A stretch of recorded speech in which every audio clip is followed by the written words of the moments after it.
My name's Slavka. I'm from Alabama, and this channel is about living, traveling, and learning. See you on the road.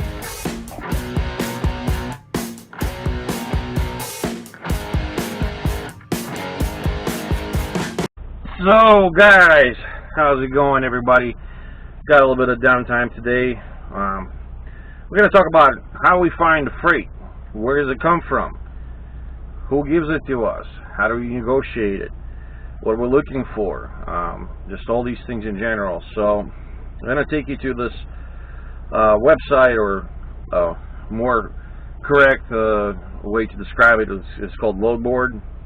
It's in essence a website where all loads are aggregated.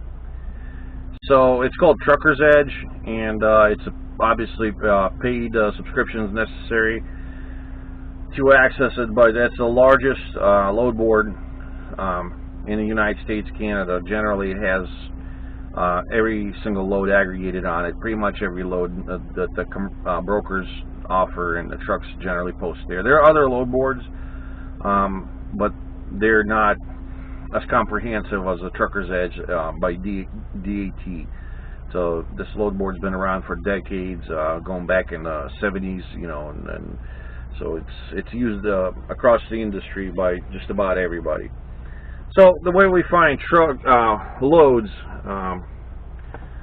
when you log in, you know, if you're a carrier, obviously you're interested in finding the trends, and it has some interesting tools here. The national load counts. So it's 4:30 p.m. right now. I'm in the Chicago area, so it's towards the evening. The load count's going to be a little bit depressed. Generally, the fresh loads are posted during the business hours, so like in the morning from 8 a.m. through noon usually, and then picks up a little bit after lunchtime. But this is right here is a good view of the trends generally of loads inbound to the state and out of state. So if you're a carrier, you obviously want to see if you want to go to the state that has a lot of loads out, but you know you can see this ratio. So if there's a lot of loads coming in and few out, that means whatever that state you're going to be at, there's going to be a lesser pressure on the broker to pay more out of there. So and that's how you determine kind of supply demand of trucks and loads. It's a ratio basically. So what do we have today? So Alaska, self-explanatory. There are 7 loads available to go to Alaska, 0 out. So that explains it all. Alabama's, you know, there's more loads coming in, slightly less coming out. So we're all healthy here. Arizona's skewed towards more loads coming in than out. So you're going to have a little bit harder time finding loads out, or at least getting good price for them. Arkansas, again, a little bit heavier on the inbound side. California is about split even, slightly more on the outbound than inbound. Colorado is way heavy on the, and this is a typical pattern for Colorado. So you'll get in the Denver area for good money, but you'll be getting out of for pennies. Connecticut, same way, East Coast. District of Columbia, well, self-explanatory. Delaware, a little bit more now outbound. Florida has a healthy market, so it's about even, slightly more on the inbound side. Georgia has more outbound, so it'll be Atlanta metro area probably carrying all that. Same for Iowa right now. Iowa's hot, so if your truck is in here, for example, you can demand premium for, you know, if you're in that area, Des Moines or somewhere, you can probably get loaded for good money. Idaho seems to be good. Illinois is really good right now where I'm at. Lots of loads, lots of outbound tenders, less so on the inbound side. So if you're coming back to Illinois, you're going to have a harder time getting good money, but you're going to have a good time getting out of here. Indiana, same way. Illinois and Indiana, there's a lot of crossbleed, so to speak, because mostly it's Chicago area, which encompasses South Bend, Indiana, Gary, Indiana, just one giant freight area here, so that kind of bleeds over from Illinois.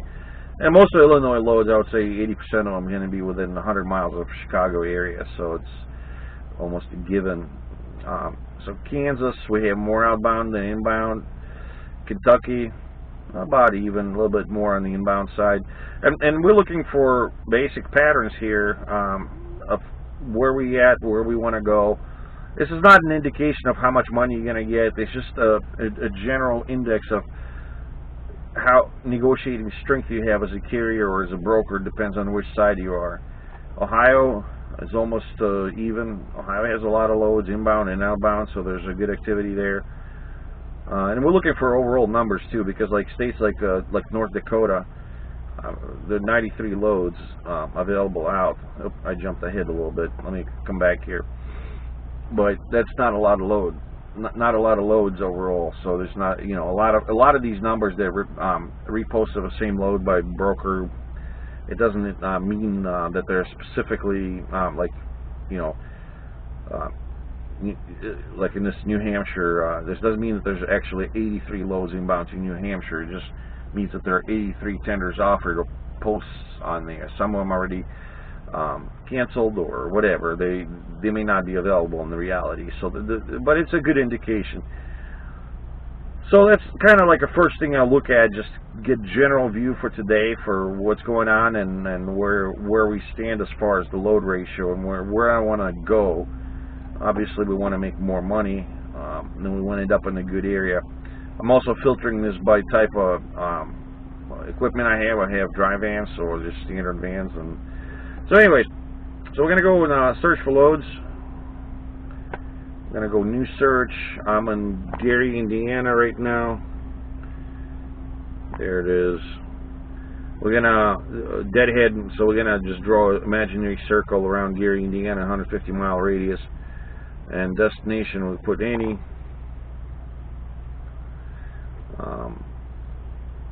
Well, we'll just leave it blank. I think it'll default to any. Truck type, van. That's what we have.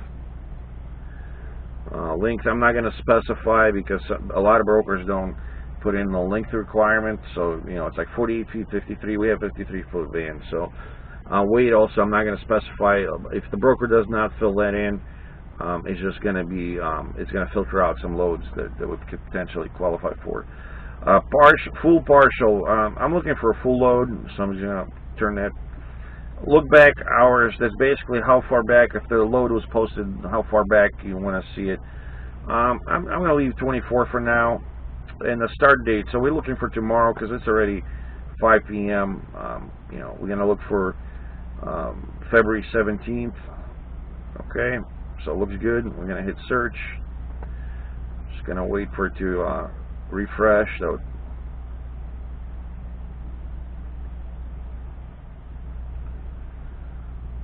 come on, DAT. You can do it. There we go. Alright. So there's 5,774 total results. And it has what the feature turned on, similar loads, so it may not, like, if the load's available outside of my scope of 150-mile radius, it's also listed here. I can turn that off, like a hide similar, so it'd be very specific search.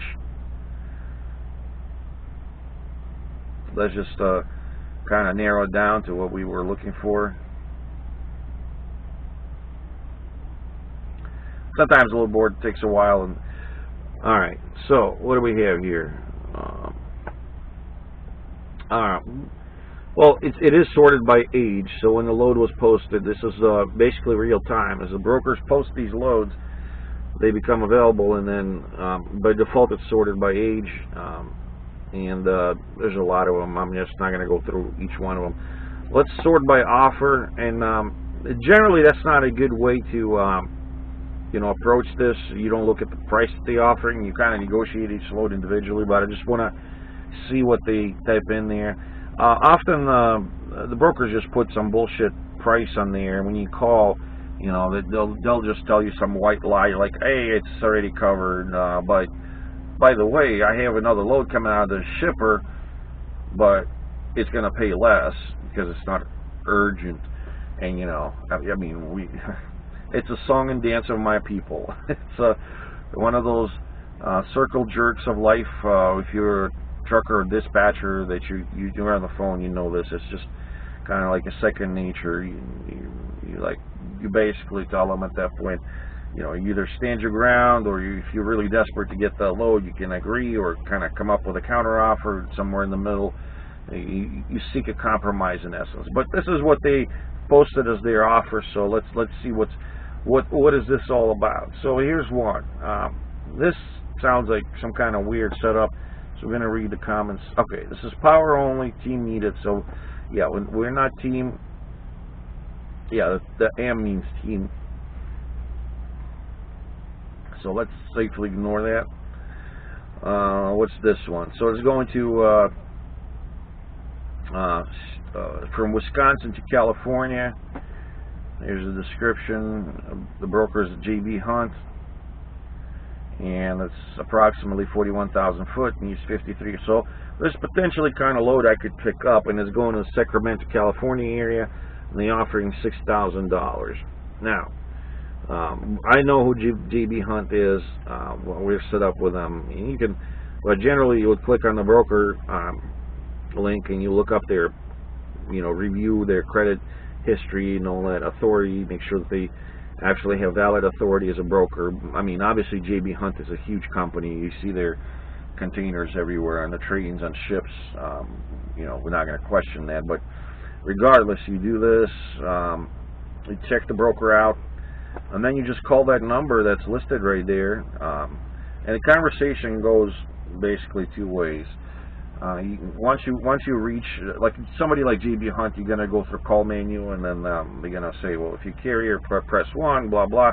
Eventually, you get to some person there that answers the phone call, and you'd be like, hey, I'm calling about the load going to Sacramento, California from Sturtevant, I don't know, from Wisconsin. Do you still have it? And you'll hear clickety clackety, and they're like, yeah, that load's still there, but the most I can do on it, and he's going to offer you some low ball. But you already, you know, at this point, got to be aware of the market prices, because they change daily. I mean, what was hot load yesterday is going to be shitty load today, and then so on. This is a live market. These loads are priced based on supply and demand of trucks and loads. So if there are a lot of loads, not enough trucks in the area, and you happen to have an empty truck in the area, you can demand premium, but you got to know that information in advance, and the broker knows that, because they can't cover the load, it has to go. So you can ask for a higher price. So let's say on this load, their offer $6,000.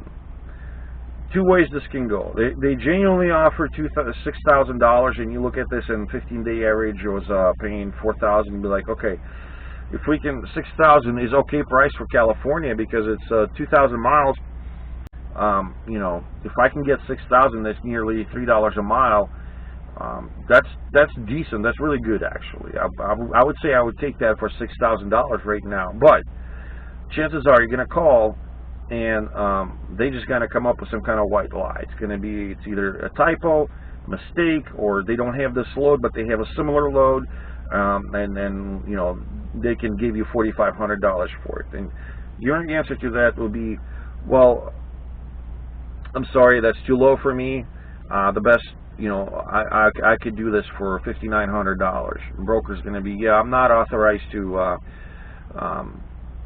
do this. I may have to contact my supervisor. In case of like JB Hunt, the person you're going to be talking to, that person is going to have very little ability to make any decisions, because they're not broker. They're just some phone agent. They're just a person working in a cubicle, so they have very little ability to make decisions. They're not a decision maker.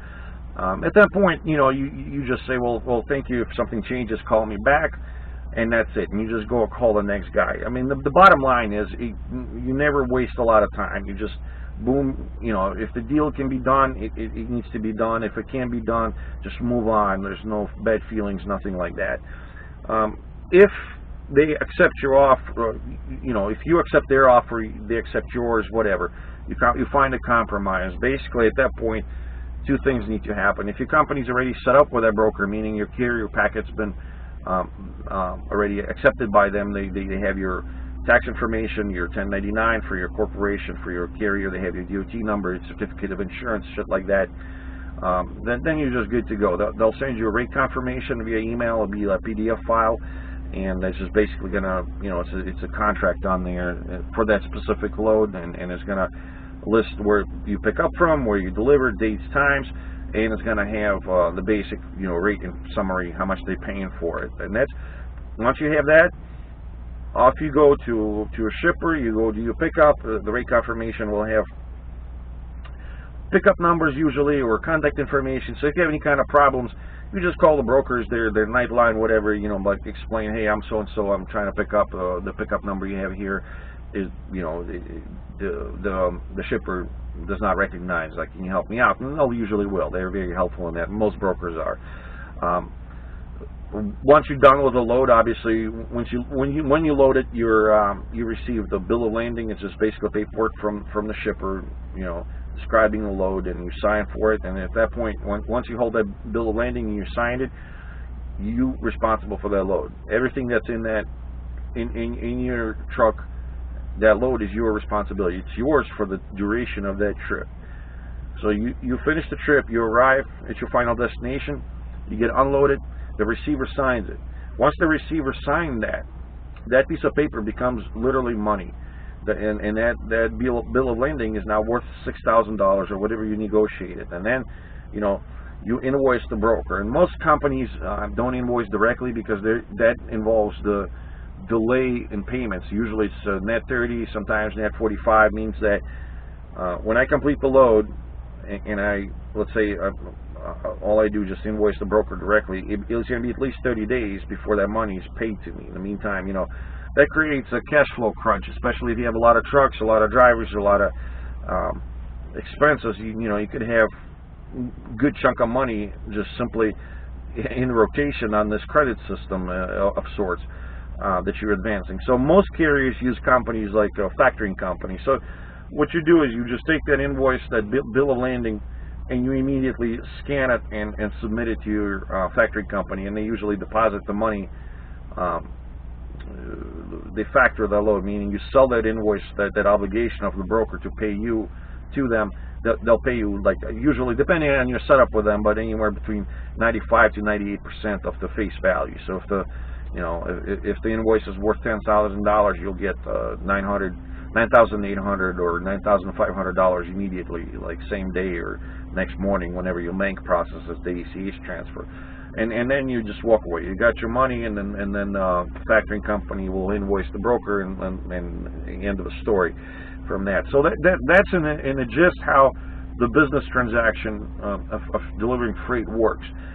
There are other companies that they don't use load boards, or what they do is they have direct relationship with the shipper. So they go directly to the shipper. They don't talk to the brokers or anything like that.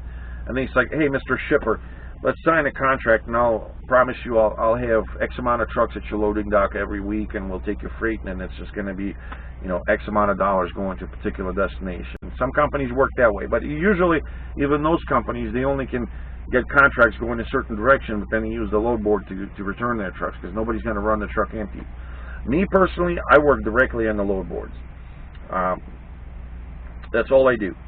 I'm constantly on the load boards. Every load is new to me. I do use my dispatcher mostly. I very rarely, I think I can count on one hand how many times I booked a freight myself, and haven't done this in several years, actually. The reason being is that dispatcher, the person that's working at home or in the office, they're much more attuned to this kind of stuff. They do this filtering. They already talk to brokers hundreds of times a day. They're on top of it. Me as a truck driver, by the time I stop, I search for these loads. Like I would have to go through all these gyrations, and it's I wouldn't say physically hard work. No, it's mind-numbing in the sense that, yes, I can find and book a load for myself, but then that means I have to take out an hour or two out of my day, and that could be in the middle of some place where I'm getting unloaded at, and I'm getting distracted with something else in the meantime. So my opportunity to get these loads will be a lot less, what's the best way to say it? It wouldn't be as clear and concise as a professional dispatcher that does this full time, because he would have a computer with 2-3 screens. He can have multiple maps open, just see things, plot the route through, make sure everything checks out. And speaking of the routes, like you can click on the trucker edge on the mileage, and it'll pull up this, it'll pull up the route. It'll pretty much show you where it's going. You know, so this load's picking up in Grand Rapids and just taking I-80 all the way to through Wyoming and Salt Lake City, through Reno, and then Sacramento, and then here you are near Stockton. I was actually here just 2 weeks ago.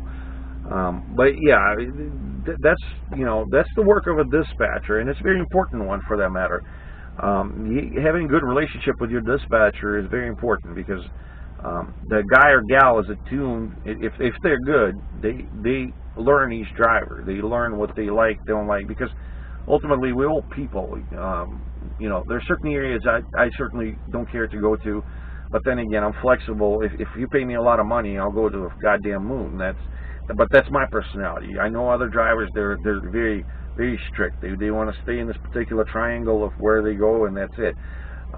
So each driver is different, and the dispatcher's job is to kind of match the driver to the load and the money. And sometimes it's a very hard job too. I'm not gonna sit here and pretend like dispatchers don't. They do a lot of work, because consider you have to make all these calls, and they have other trucks, and they have to dedicate their attention to each truck individually, make sure they're loaded and happy, and off they go. So that work is necessary, and it is highly underappreciated, I believe, because it's hidden.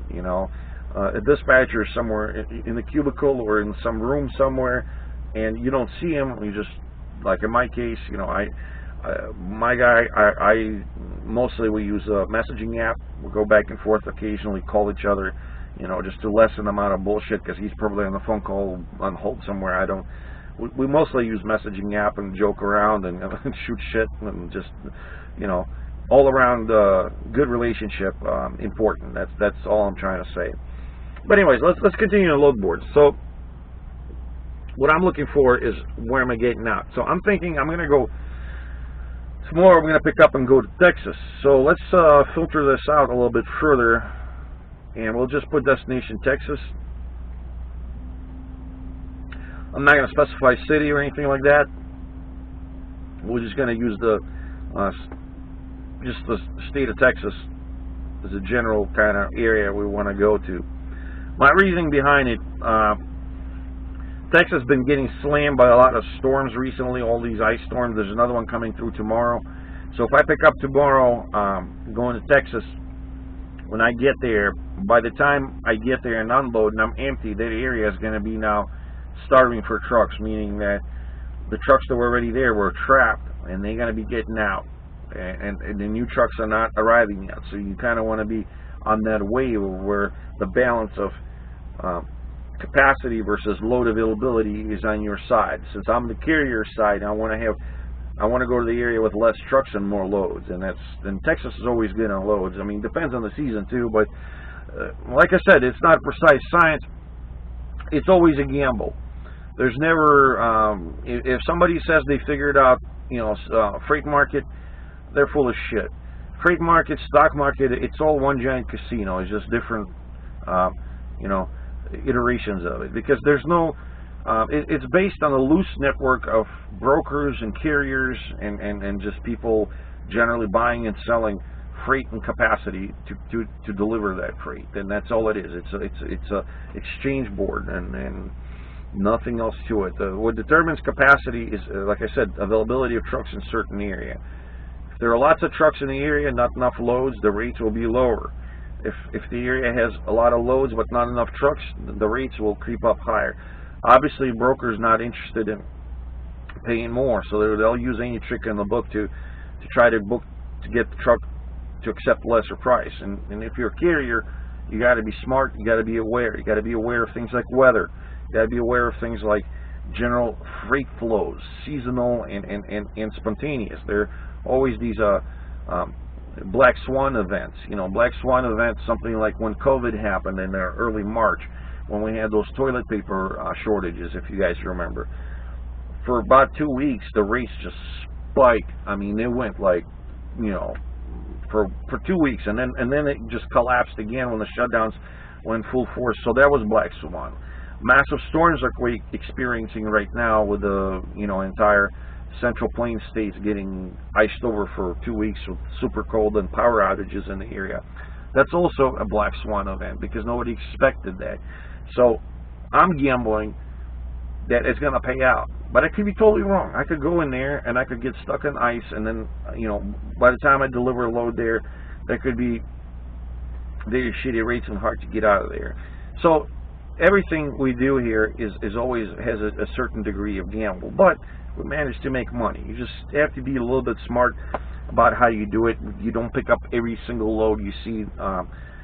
You work your way through the system in a way that benefits everybody. And ultimately, in my case, like, my dispatcher prefers one particular broker. I'm not going to name names, but they've been reliable, a good broker. I can't say anything bad.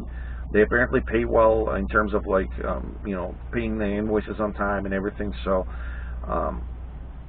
their loads have been pretty good. But I personally believe, I'm playing this game of spot market. I'm trying to capitalize on the biggest kind of whale I can slaughter, because ultimately I'm here, I'm taking risks with my truck, with myself, I'm away from family, so trying to make the most amount of money with least amount of effort, and that's that's the holy grail. You want to have your effort curve go down and your reward curve go up, because if you have low effort and high reward, that's the optimal situation. You want to have that divergence. Excuse me. So what do we got going to Texas from Chicago area? So there's 439 loads for tomorrow. Offers start at $4,000, and that's the one we've been looking at. That's a different broker, Arrive Logistics. They have a credit score of 95. So that's days to pay. Yeah, net 30. So yeah, this is all the broker information. Who's the insurance carrier and so on. Okay. And if you're interested, you can read reviews of other carriers. You kind of got to take it with a grain of salt. Their reviews, they're on the internet, reviews are generally biased towards people with bad experience, because when somebody has good experience, it is very unlikely that they're going to go back and write something. They just move on with life, and they excuse me. And they just move on with life and then just continue. When somebody has some kind of negative experience, and over the course of doing business, of course, you're going to have some people. You can't please everybody 100% of the time. So you kind of read it, just to understand what's going on. But you can pick out a lot of, like, systematic problems. If you see in reviews people saying that, oh, this broker constantly... yeah, there's a DAT directory. If the broker constantly provides wrong information, or there's some kind of deceptive tactics, like when the pickup address is listed that is not the actual pickup, when you get the rate confirmation, then it's like 100 miles away. Shit like that. That's common bullshit tactics they use to get loads, and yeah, you kind of know to stay away. But anyways, so there could be a potential load right there, $4,000. I'm just looking at the general. I get general idea what's in to look for tomorrow, and tomorrow this picture could change completely, because again, this is loads for on 16th, posted for 17th. So tomorrow morning we're going to wake up and the freight situation could completely change. There could be shitload of trucks can arrive in Chicago tomorrow, and then they're going to pick the loads up and the prices will quickly go down, or the opposite could happen. Even more loads need to head to Texas from Chicago area, and there's just not enough trucks to cover them. And we'll fish something out, something decent. $4,000 is pretty good on there. This 1,300-mile trip, Eagle Pass. That's West Texas. I would take this one, for example. That Baytown is near Houston, Texas, and it kind of goes the direction I went to, towards I-10, because I want to make it home eventually. So they'll be, this kind of load will be good, and that's paying it's like $3.80 a mile. Let's see, calculator. We can just divide what is it, 4,000 divide on 1137, $3.50 a mile. That's a very good rate. Basically, for me, any rate over $2.20 a mile on the like over 1,000 miles is acceptable rate. Of course, I would like to have the most one, but it's not realistic to always have $3-4 a mile rates. But this is the prevailing rate right now. If that's what we can get right now, that's a good rate. And even this is decent rate. Well, not as much. This one, Brownsville, Texas. That's all the way down to Mexico border there. So it's a little bit out of the way, a little bit further. This is more like $3 a mile at this point. So what else do we have here? $3,000. Oh, no, well, that's a good one right here too. What are these guys? Let's look at this broker up. BCB Logistics.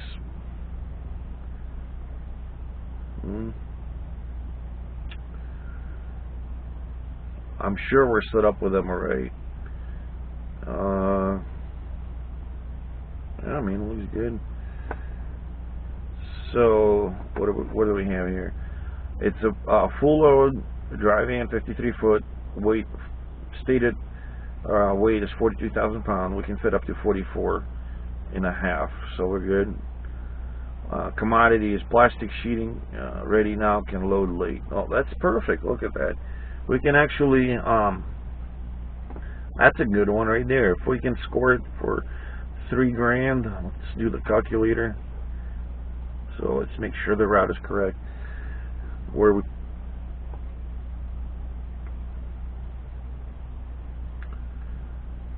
So, come on. Internet's a little bit slowing down towards the evening. I got this 4G LTE router I did the video on. Alright, so it's picking up in near Madison, Wisconsin, and heading down to, okay, so it's near Dallas. It's, and this is right now a hotbed of all these storms. If you guys watching like Weather Channel, it's just this whole track right here, and they're just getting slammed by these storms right now, like this whole area. So that this kind of load, you know, you go in the hot zone as far as weather, and there's going to be delays and all that. So that's probably, you know, hazard pay too. It has to be calculated in that. So so they're offering what, $3,000 for 960 miles. It's 312. That's still very good, within very good range. Let's see what else we got here. That's Fort Worth, and I mean, that's, again, like I said, the offer, it's not necessarily what you're gonna get. Sometimes you will, sometimes you won't. A lot of loads won't even list anything. They'll just have no price. You call up and you make your offer. So, you know, I know, for example, my optimal case scenario, I get $4 a mile. So I'll call up some guy like here, you know, this Coyote, this the good broker right there. I'll call up and just, you know, be like, hey, this load going to Laredo, Texas, you still have it? And be like, yeah. And you know, it's $1,400. So I'll ask him, can you do $4,300? He's gonna be, no, that's too high, or I'm not authorized to make that decision. But can you do it for? He's gonna lowball me. You know, at that point, you know, you got to realize, okay, it's 1,400 miles. Maybe we can get $3 a mile for it. So you know, we're gonna ask him. So what's 1407 times 3. Yeah, that's what I asked. I asked for $3 a mile, basically. So let's say we do 1407 times 2.8. So we're asking him for $3,900. The guy may or may not come back on that offer, and he'll basically gonna answer to you, you know, in so many ways, like, yeah, it's still too high for me. I'm gonna have to come down lower, or you just end the conversation. Well, if anything changes, just, you know, please call me. And they just to politely say, no, I can't accept your offer. It's too low. I'm gonna look for something else. So basically, we got to be looking for something like this, and that's, I'm kind of role playing of just how these conversations go through with brokers. It's, you know, it's not rocket science. It's just a lot of work. You click through this, and sometimes to load one truck, you got to make 10, 15, 20 of these calls and back and forth, and you're sitting on a hold, and you know, to get that truck loaded, sometimes it takes several hours of real work. So anyways, I'm going to end this trip. We're just going to look for loads heading out to, my battery tender is already beeping. I turned off the APU so it wouldn't make noise while I'm recording, but we're going to have APU start on us in a second, so I apologize if there's going to be a noise. Let's look for loads heading out of Texas before I end this, because that's where we're going next. So I'm just gonna, let's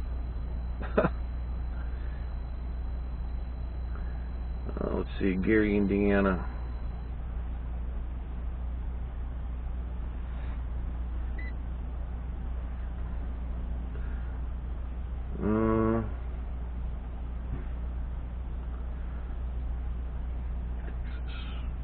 Let's say Dallas.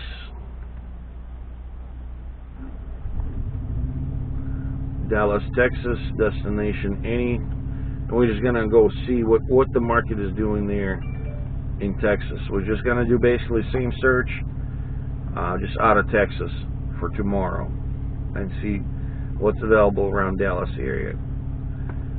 So where are we at? And of course, the loads are heading to Richland, that's near Seattle there, Eugene, Oregon, yeah, Sparks, Nevada. So, you know, I'm just looking at where the offers. Auburn, New York, that's upstate New York, $3,000. So you can get out of there.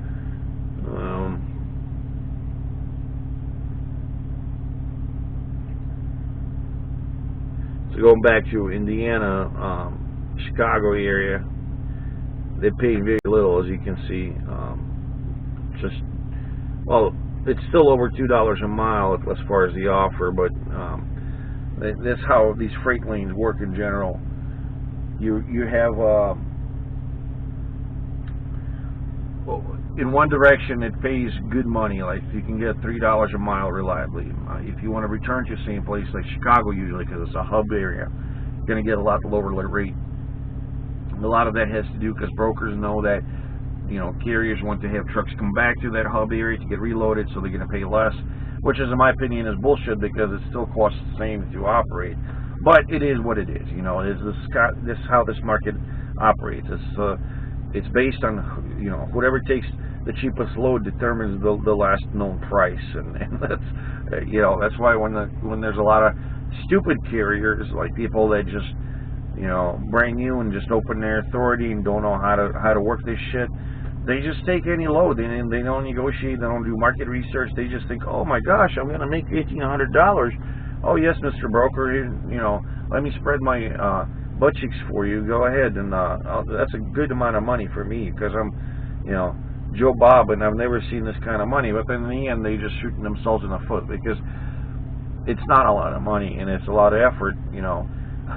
And eventually, taking cheap freight, the broker will know you always accept the cheap freight, so you'll be that carrier and you kill it in the market for others around you, because if you take cheap freight, then they learn that they can cover it for less, and you're going to have harder time negotiating it for higher. But you know, one truck does not determine the market. Masses of trucks do.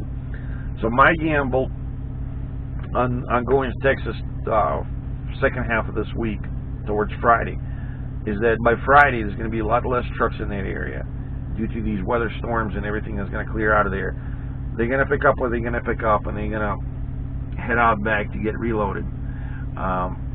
What I'm going to do is I'm going to be there Friday, probably trying to get reloaded, and I'm going to try to get something going to Florida, perhaps, because then I can stop home. So there's a good load for me. For example, Plant City, Florida, passes right past my house. You know, I'm not saying this load's going to be there at the time, but I'm just looking what they're offering. So $1.80 a mile. It's not good at all.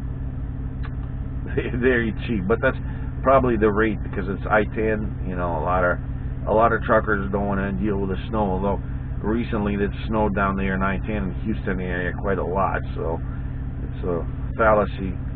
There's a decent one, Dallas to Atlanta, Georgia. Still on the low end, but it's at least $2 a mile right here. Yeah. So that's basically how you hunt for these loads. Dallas to Fort Wayne, Indiana. Yeah, 1,600. See, $1.60 a mile. So they're not paying much out of there. You know, if you do the kind of trucking where you go and just like you live in Chicago and you come out of Chicago and you got to come back and you just go home and then you do the same thing. Your basic bet is to get as high rate as possible going out, and then you take whatever rate to come back. You average it out, and that becomes your basically average rate that you've gotten for the full round trip. For me, I usually bounce to whichever highest paying freight unless I'm going home or I have specific demand. So this scenario, you know, going to Texas may or may not pan out. We may end up finding something going to Florida directly tomorrow. That may be optimal from Chicago. So we'll see how it plays out. Ultimately, I'm planning on getting home towards the end of this week, or at least the beginning of next week. And we got to make some money this week too. So that's basic process that the dispatcher or owner-operator truck driver goes through to get loaded. I hope this has been helpful, and if you guys have any other questions or want me to explain more in detail how a load board works, you know, how do you negotiate loads, things like that, write it in the comments, and as always, like and subscribe, and I'll see you on the road, guys.